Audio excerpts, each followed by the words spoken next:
એક મોટા સમાચાર ભારતના દુશ્મનનો અંત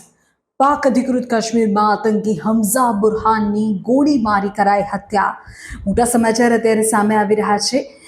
પાકિસ્તાન અધિકૃત કાશ્મીર પીઓકેમાં ભારતના વધુ એક દુશ્મનનો ખેલ ખતમ થઈ ગયો છે પુલવામા આતંકી હુમલાનો માસ્ટર માઇન્ડ અને મોસ્ટ વોન્ટેડ આતંકવાદી હમઝા બુરહાન હવે તેને ગોળી મારીને તેને મારી નાખવામાં આવ્યો છે પીઓકેમાં અજ્ઞાત હુમલાખોરોએ એક અનનોન શૂટરે હમઝા બુરહાનને ગોળીઓથી વિંધી નાખ્યો અને તેનો ખેલ ખતમ થઈ ગયો આ સમાચાર કેમ ઇમ્પોર્ટન્ટ છે આતંકી હમઝા બુરહાન કોણ હતો તેની જો આપને માહિતી આપું તો આ એ જ હમઝા બુરહાન છે જે ભારતમાં અનેક આતંકી ઘટનાઓ પાછળ જવાબદાર હતો કાશ્મીરમાં મર્યા ગયેલા કુખ્યાત આતંકી બુરહાન વાની અને ઝાકિર મુસાનો અત્યંત નજીકનો સાગરીત કાશ્મીરી યુવાનોને ભટકાવવા સરહદ પારથી આતંકી નેટવર્ક ચલાવવામાં તેની મુખ્ય ભૂમિકા હતી છેલ્લા કેટલાક સમયથી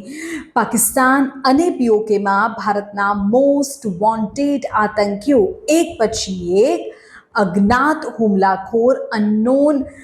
રાઇફલમેન અનનોન શૂટર જે છે તે તેને શિકાર બનાવી રહ્યા છે હવે આ લિસ્ટમાં પુલવામાના ગુનેગાર હમઝા બુરહાનનું નામ પણ જોડાઈ ગયું છે આ હત્યા બાદ પાકિસ્તાનની ગુપ્તચર એજન્સી આઈએસઆઈ અને ત્યાં છુપાયેલા બાકીના આતંકીઓમાં ભારે ફફડાટ ફેલાઈ ગયો હશે